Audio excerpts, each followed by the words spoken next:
जय गुरु गोरखनाथ। ओम नमः शिवाय। मैं किस्मतनाथ। यहीं पे एक पास के गांव की बात है।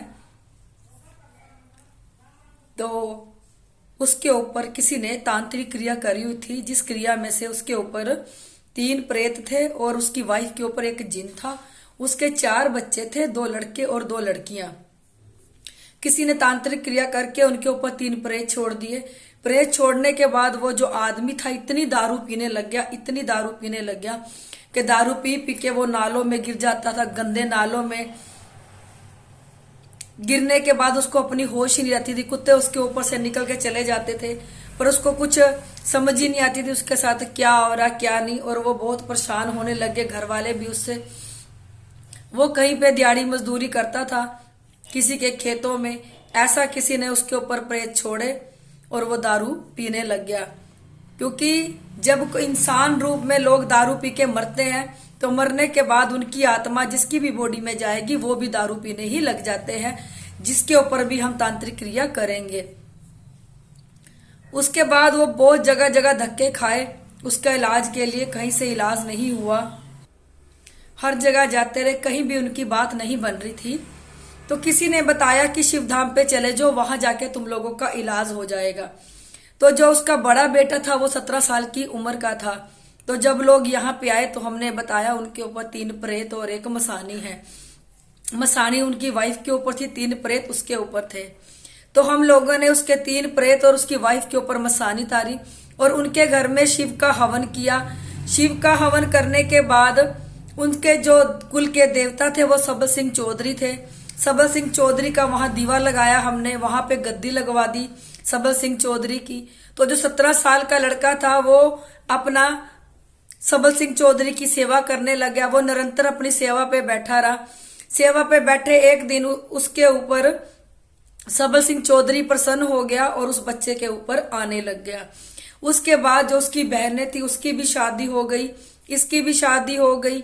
और वो उसके बाद उसका जो घर कच्चा था, क्योंकि वो मिट्टी के घरों में रहते थे, कच्चा उनका घर था, दिहाड़ी करके उनका घर बार चलता था। उसके बाद उनके घर भी बन गए अच्छे से और दोनों भाइयों की भी शादी होगी, दोनों बहनों की भी शादी हो गई। क्योंकि इस गद्दी से जो भी जुड़ता है, क्योंकि ये एकमात्र शिव और भोलेनाथ और गुरु गोरखनाथ जी की गद्दी है ये। क्योंकि जो भी इस गद्दी से जुड़ता है उसके हर कार्य यहाँ पे जुड़ने पे बनते हैं। फिर उसको सबल सिंह चौधरी की गद्दी लगाने लग गया। उसने अपने घर भी अच्छे से बना लिए, अपनी बहनों की भी शादी कर ली। आज वही लोग हैं।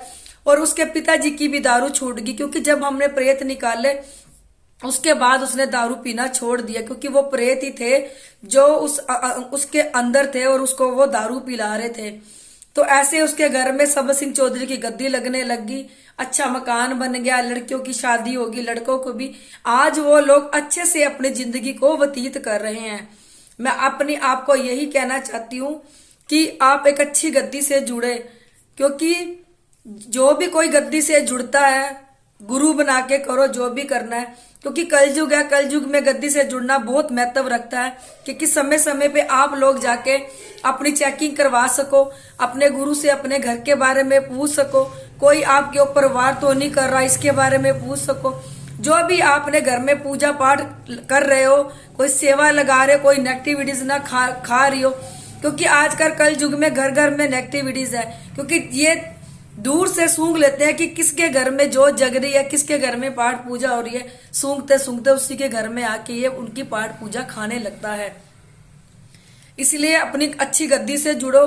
परमात्मा ने आंखें दी है, बुद्धि दी है, अपना देखो परखो, देख परख के अपना गुरु बनाओ। भेड़ चाल नहीं बननी कि उस गद्दी से इतने लोग जुड़े हुए हैं, उसके पास इतना रश है कि हम भी जाके उसको गुरु बनाए। पहले आप सामने वाले को देखो परखो, परखने के बाद गुरु बनाना चाहिए कि ये आपके लिए गुरु बनने के लिए समर्थ है भी कि नहीं है। मैं अपनी हर वीडियो में कहती हूँ, इसमें भी कह रही हूँ, यहाँ पे गुरु गोरखनाथ और भोलेनाथ साक्षात प्रकट हुए थे। यहाँ पे हर सूक्ष्म से सूक्ष्म चीज को देखा जाता है, जो हमारे खून में रम जाती है, हमारी बॉडी में जाके बैठ जाती है और हमारी नसों को ब्लॉक कर देती है और अनेक बीमारियों का चलता फिरता हम घर बन जाते हैं। क्योंकि धीरे धीरे जब ये बॉडी में समा जाती है तो ऐसे समा के बैठ जाती हैं इतनी सूक्ष्म होके बैठ जाती है एक बिंदु के मात्र, वो हमें भी नहीं पता चलता। देखो कईयों को तो एहसास होता है और कईयों को इन सूक्ष्म चीजों का एहसास नहीं होता, तो अनेक बीमारियां लगा देती है। क्योंकि जो भी इंसान किसी भी बीमारी से मरा हो और वो मरने के बाद उसकी आत्मा भटक रही हो और किसी की बॉडी में चली जाए, उसको भी वही बीमारी लग जाती है जो उस आत्मा को होती है पहले। इसलिए क्योंकि जब भी हम किसी डॉक्टर के पास जाएंगे उनको भी समझ में नहीं आएगी, वो अपनी दवाइयां भी देगा और जो आपके अंदर नेगेटिविटीज बैठी है वो दवाइयां वो ही खाती है। जब तक आपकी बॉडी से नेगेटिविटीज नहीं निकलेगी तब तक आपका कोई दवाई भी नहीं लगेगी। पेट में दर्द ये करवा देती है, गुर्दे फेफड़े ये खराब कर देती है, पथरियां ये कर देती है, कैंसर का रोग ये लगा देती है। जो भी कोई रोग होता है इनको आपकी बॉडी में जो चली जाए ये सब रोग लगा देती हैं। यहाँ पे हर सूक्ष्म से सूक्ष्म चीज देखी जाती है। कईयों को स्वप्न में गंदा काम होता है, कई स्वप्न में दबते हैं, कईयों को परछाएं दिखते हैं और कईयों के साथ तो अनेक एक्टिविटीज होती है जो देखो किसी के साथ होती है किसी के साथ नहीं होती। नीचे मेरा नंबर दिया, कॉल करना। अगर आप लोगों को मेरी वीडियो अच्छी लगती है इसे लाइक, सब्सक्राइब और शेयर जरूर कर दिया करो।